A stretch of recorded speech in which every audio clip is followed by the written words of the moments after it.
The knock came just before sunset, when the sky above the Montana hills had turned the color of fading fire, and the cold wind carried the smell of pine through the valley. Mason Walker had not heard anyone ride up. There were no hoofbeats, no wagon wheels, no voices. Only 3 slow knocks against the weathered cabin door that somehow sounded heavier than any gunshot he had ever heard. He set down the axe he had been sharpening and stood still. Very few people ever came to his cabin without a reason, and the reasons were almost never good. Mason Walker was 38 years old, and for nearly a decade he had lived alone on a rough piece of land outside the small frontier settlement of Ash Hollow, Montana Territory. His cabin sat beside a narrow creek that stayed clear even during the hottest summers. He owned 2 horses, a few cattle, and enough land to keep food on the table if the weather showed mercy. The people in Ash Hollow respected him, but they never truly knew him. They spoke quietly whenever he entered the general store. They remembered the former deputy who had once faced 4 armed robbers alone outside a stagecoach station and walked away without a single scratch. They remembered the quiet man who buried his younger brother after a mining accident and never laughed the same way again. The loneliness had settled around Mason like another layer of clothing. At first he had fought it, then he accepted it. After enough years, silence became easier than conversation. He opened the cabin door. A young woman stood on the porch. She looked exhausted. Dust covered the hem of her dark blue dress. Her brown coat was far too thin for the autumn cold, and one of her boots had nearly split open along the side. Loose strands of chestnut hair framed a pale face marked by sleepless nights. She could not have been older than 25. She held nothing except a worn leather satchel and a folded letter pressed tightly against her chest. Neither of them spoke. The wind moved through the pine trees behind her, while a pair of ravens circled above the ridge. Finally, the young woman lifted her eyes to meet his. "My father sent me." The words landed harder than Mason expected. His expression barely changed, but inside something old stirred awake. "What was your father's name?" he asked quietly. "Elias Mercer." For a long moment Mason simply stared at her. Elias Mercer. A name he had not heard spoken aloud in nearly 7 years. The memory returned with painful clarity. A freezing winter night. A collapsed bridge. A runaway wagon. A river filled with broken ice. Mason had nearly drowned that night after his horse lost its footing. Elias Mercer had jumped into the freezing water without hesitation, dragging him onto the riverbank before the current swallowed them both. Mason owed the man his life. Elias had laughed afterward and told him that someday life always found a way of collecting old debts. Now his daughter stood on Mason's porch. "He passed away 2 weeks ago," she said softly. Mason lowered his eyes. "I figured. You knew he was sick." "He wrote once." She nodded. "He never stopped talking about you." She slowly held out the folded letter. "He told me not to open it. He said only you were supposed to read it." Mason accepted the letter with rough hands that suddenly felt strangely unsteady. The handwriting was unmistakable. Strong, careful, honest. He unfolded the page. "Mason, if this letter reaches you, it means I couldn't finish the fight this time. Life has a habit of deciding for us. My daughter Abigail has no family left. Everything I owned disappeared paying doctors who couldn't save me. She won't ask for help because she's as stubborn as her mother. I'm asking instead. Take care of her. That's all. Your friend, Elias Mercer." Mason folded the letter with the same care someone might use while putting away a family photograph. Neither of them spoke for several seconds. Finally, he looked back at the young woman. "How long have you been walking?" "Almost 3 days." "You didn't have a horse?" "I sold him." "Why?" "I needed money to bury my father." Mason looked past her toward the empty trail disappearing into the hills. 3 days. Alone? On foot. He knew exactly how dangerous that road could be. You have anywhere else to go? She shook her head. No. You have relatives? No. Friends? Another slow shake of the head. No. Mason stepped aside from the doorway. Come inside. Abigail immediately frowned. I didn't come here asking for charity. I know. I can work. I figured. I'll cook, I'll clean, I'll help with the animals. I believe you. I won't be anyone's burden. Mason finally allowed the smallest hint of a smile. I never said you would be. She hesitated only a moment before stepping into the cabin. The warmth from the iron stove wrapped around her almost instantly. It was a simple place. One large table, a bookshelf filled with worn novels, 2 rocking chairs near the fireplace. Everything clean. Everything quiet. Everything exactly where it belonged. Mason poured fresh coffee into a tin cup and placed it in front of her. She wrapped both hands around it without drinking. The warmth alone seemed enough. After several minutes, Mason spoke. Your father once saved my life. He told me. He never asked for anything. He wasn't that kind of man. No. Abigail stared into the steam rising from the cup. He told me if I ever had nowhere left to go, I should find you. Mason nodded. Sounds like him. She finally looked directly at him. I don't know why. I do. She waited. Your father believed people should keep their promises. She blinked. What promise? Mason leaned back in his chair. About 6 years ago, he said, if either one of us ever left family behind, the other would never let them face the frontier alone. Abigail's eyes widened. He never told me that. He probably didn't think he'd need to. The cabin grew quiet again. Outside, the wind rattled the wooden shutters. A log shifted inside the stove with a soft crack. Abigail spoke carefully. I'll leave as soon as I earn enough. Mason looked at her for several seconds before answering. You don't have to. I can't stay forever. Maybe not. She looked confused. Then what happens? He rested both hands on the table. I've been thinking ever since I read your father's letter. She waited. This ranch needs 2 people. She frowned slightly. I don't understand. I spend every day fixing fences, feeding cattle, hauling supplies, and keeping this place alive. He paused. I need someone I can trust. She listened without interrupting. You need a home. She swallowed. I do. Mason met her eyes.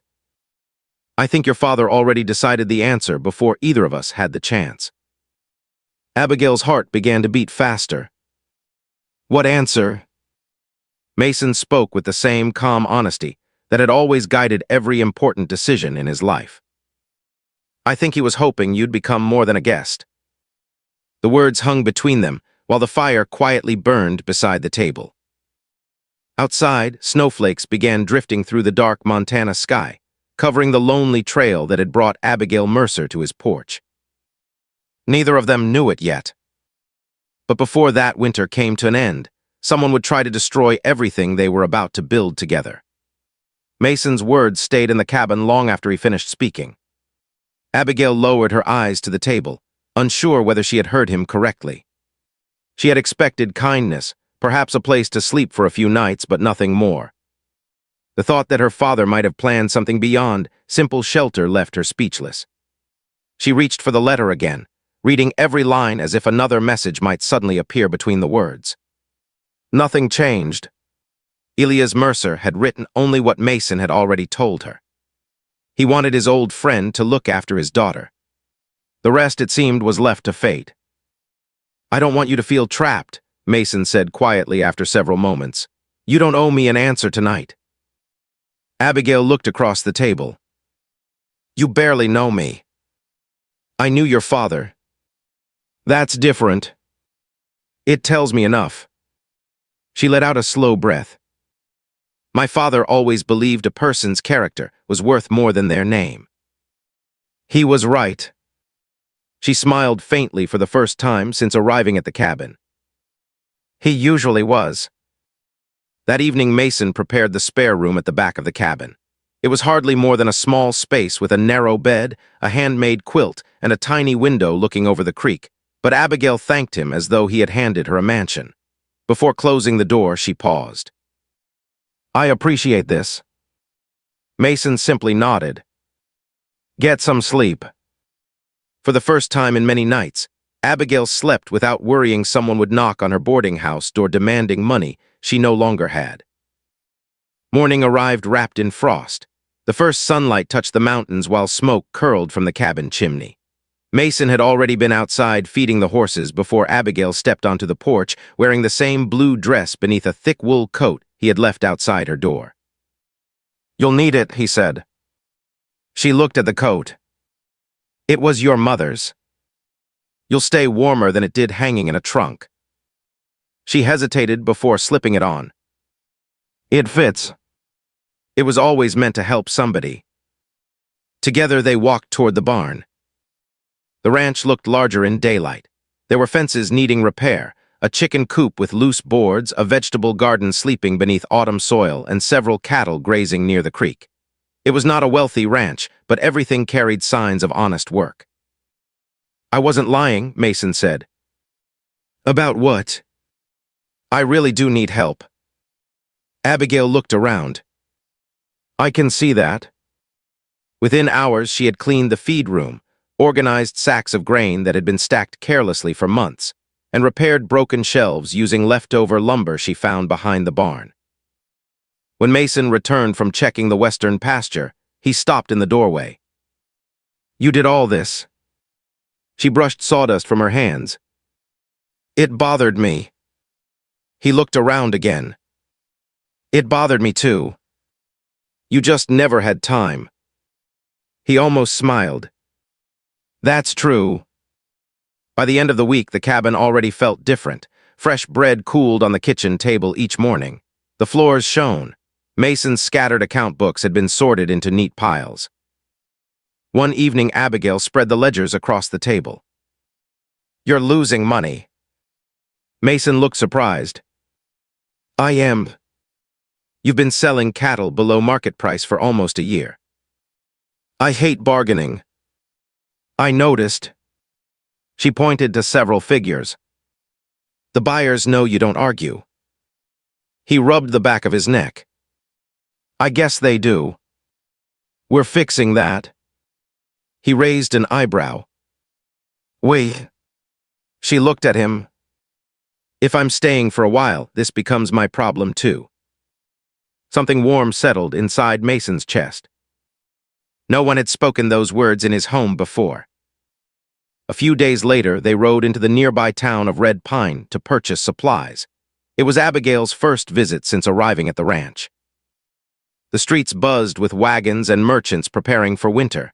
As they walked together, people noticed. Inside the general store, old Mrs. Evelyn Brooks smiled kindly.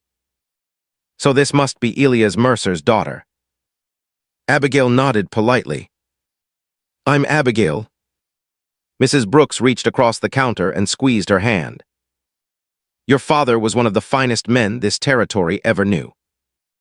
"Thank you." Before the conversation could continue, another woman entered the store. Her arrival seemed to quiet the room. Her name was Margaret Sloan. She owned the largest cattle ranch within 50 miles. Since her husband's death, she had expanded her property year after year, buying neighboring land whenever opportunity appeared. Elegant clothes and expensive jewelry set her apart from nearly everyone else in Red Pine, but so did the confidence with which she carried herself. Margaret smiled politely at Mason. "Mr. Walker." "Mrs. Sloan." Her eyes shifted toward Abigail. So the stories are true. There aren't any stories, Mason replied. There always are. She slowly walked around Abigail, studying her with careful interest. I heard Elias Mercer's daughter moved onto your ranch.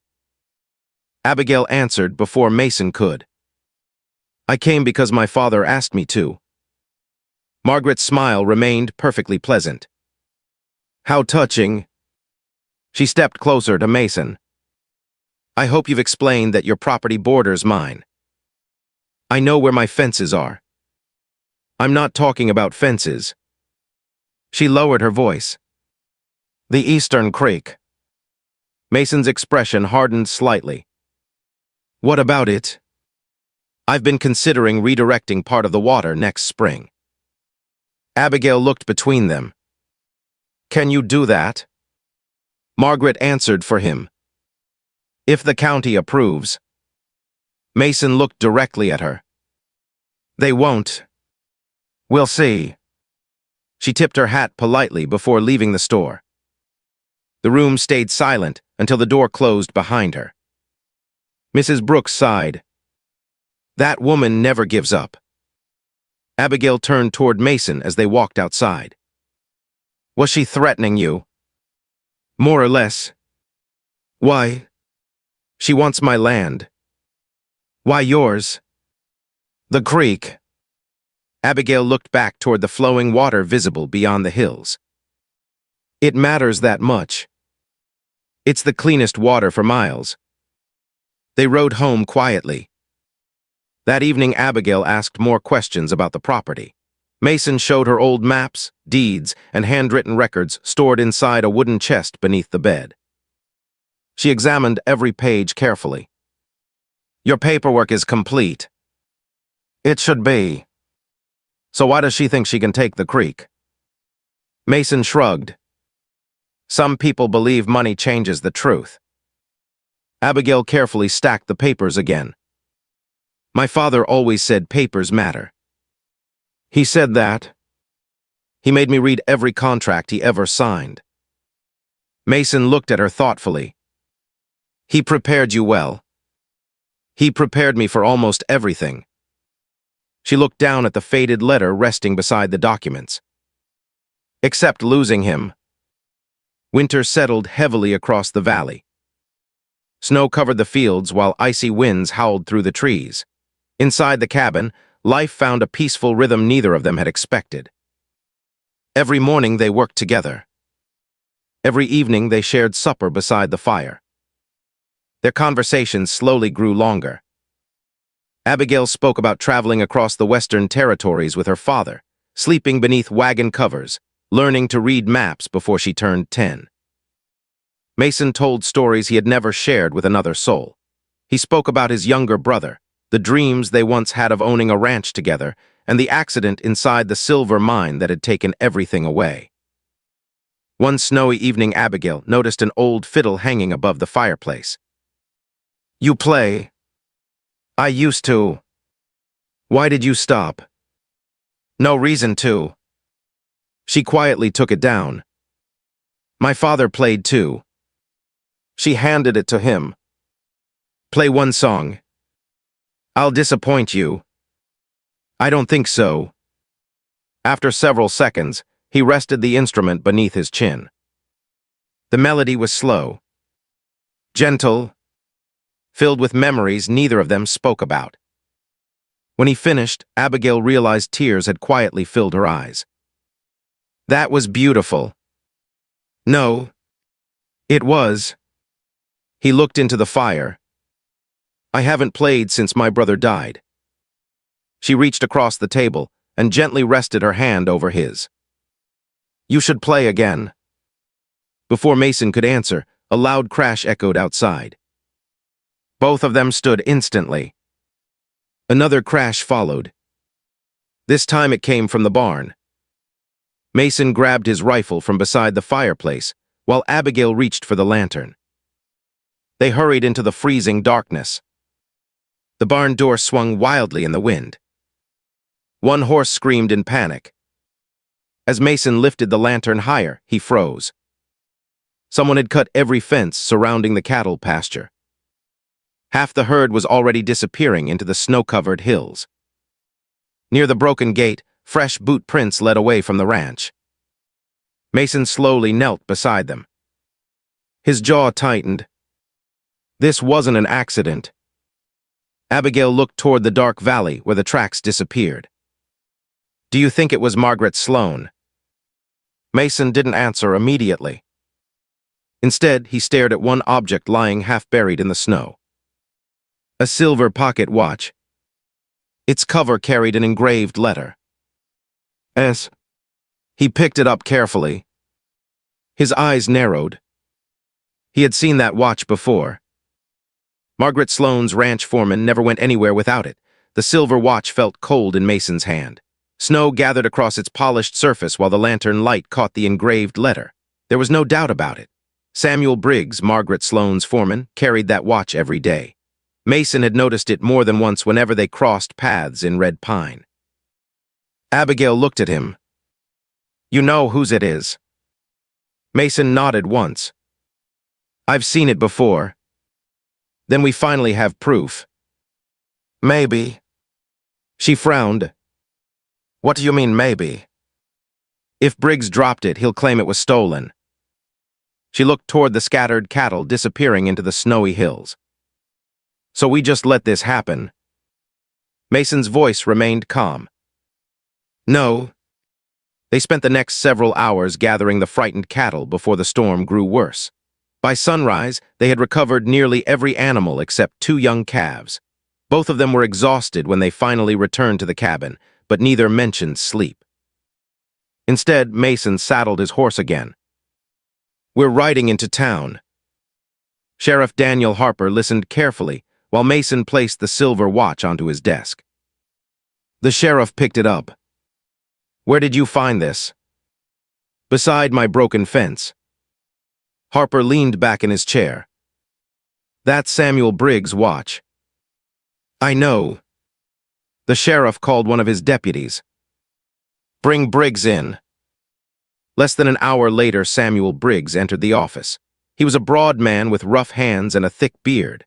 The moment his eyes landed on the watch, the color drained from his face. Harper noticed immediately. "You recognize it?" Briggs swallowed. "I lost it." "Where?" "I don't remember." "You don't remember where you lost something you've carried for years?" Briggs shifted nervously. I ride all over the territory." Harper placed both hands on the desk. "Were you anywhere near Mason Walker's ranch last night?" "No." "You certain?" "Yes." Harper quietly opened another drawer and removed a folded paper. "That's interesting." Briggs stared. "I had Deputy Collins follow your horse tracks this morning." He unfolded the map. "They lead straight from Margaret Sloan's ranch to Walker's pasture." Silence filled the office. Briggs lowered his head. Harper spoke again. "Would you like to tell me the truth before I arrest you?" The big ranch hand closed his eyes. When he finally spoke, his voice barely rose above a whisper. "Mrs. Sloan paid me." Abigail looked at Mason. Neither of them moved. Briggs continued. "She only wanted the cattle loose." "Why?" "So Walker would lose money." He rubbed his face. "She thought he'd finally sell." Sheriff Harper stood. "Samuel Briggs, you're under arrest for destruction of property and criminal trespass." Within hours, the news spread across Red Pine. By afternoon, nearly everyone in town knew what had happened. Margaret Sloan denied everything. She insisted Briggs acted alone. But Briggs had already signed a full confession.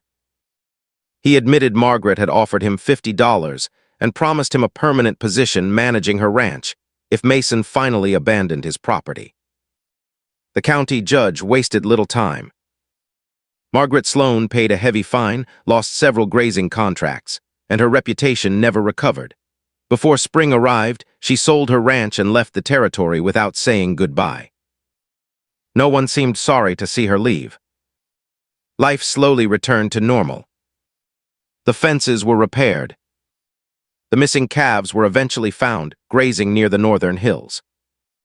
The creek continued flowing exactly where it always had. One evening, as the last snow melted from the fields, Mason and Abigail stood beside the porch watching the sunset paint the valley gold. "It finally feels peaceful," Abigail said. Mason nodded. "It does." She looked toward him. "My father trusted you." "I know. I understand why now." He smiled softly. "I wasn't sure you ever would." She laughed. "I wasn't sure either." The days became warmer. Together, they planted vegetables beside the creek.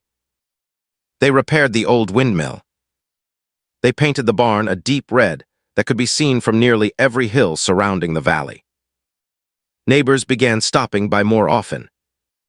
Some came carrying pies. Others brought tools or seeds.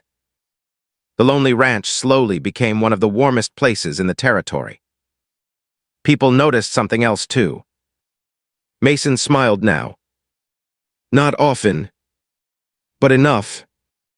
One Saturday afternoon, Mrs. Evelyn Brooks visited with fresh bread. She looked around the busy ranch before quietly saying to Abigail, "Your father would be proud." Abigail felt her eyes fill with tears. "I hope so." "He would." That evening, after everyone had gone home, Mason walked to the large oak tree beside the creek. He carried a small wooden box. Abigail followed. "What is it?" He knelt and opened the box. Inside rested an old photograph of Elias Mercer and a younger Mason standing beside a wagon nearly 10 years earlier. "I've carried this everywhere." Abigail gently picked it up. "I've never seen this picture. Your father gave me a copy." She smiled through her tears. He always liked saving memories. Mason looked toward the mountains. He saved more than memories. He turned toward her. "He saved my life." Abigail quietly slipped her hand into his. "And he gave me one." Mason looked at her for a long moment. "The day you knocked on my door." She smiled. "I was terrified." "I was too." "You didn't look like it." "I've never been good at showing things." "I noticed." They both laughed. For a moment, neither of them spoke. The creek flowed gently beside them. Birds sang from the nearby trees. The ranch no longer felt lonely. It felt like home. Mason reached into his coat pocket and removed a small velvet pouch. Abigail looked at him in surprise.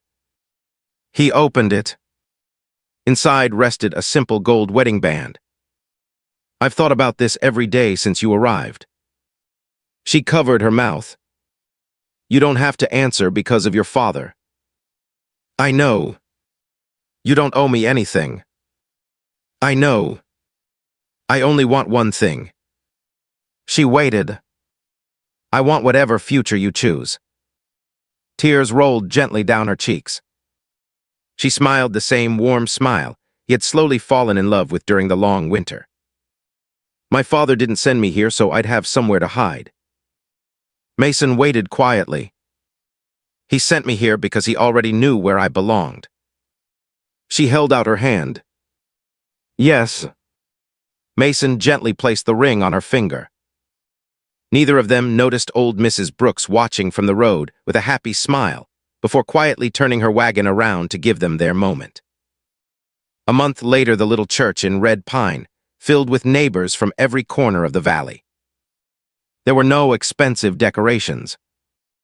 No grand celebration. Only honest people gathered to witness two quiet souls begin the life they never expected to find. When the minister declared them husband and wife, Mason looked into Abigail's eyes with more peace than he had known in years. Outside, children ran through the spring grass while neighbors laughed together. Someone started playing a fiddle. Someone else began dancing.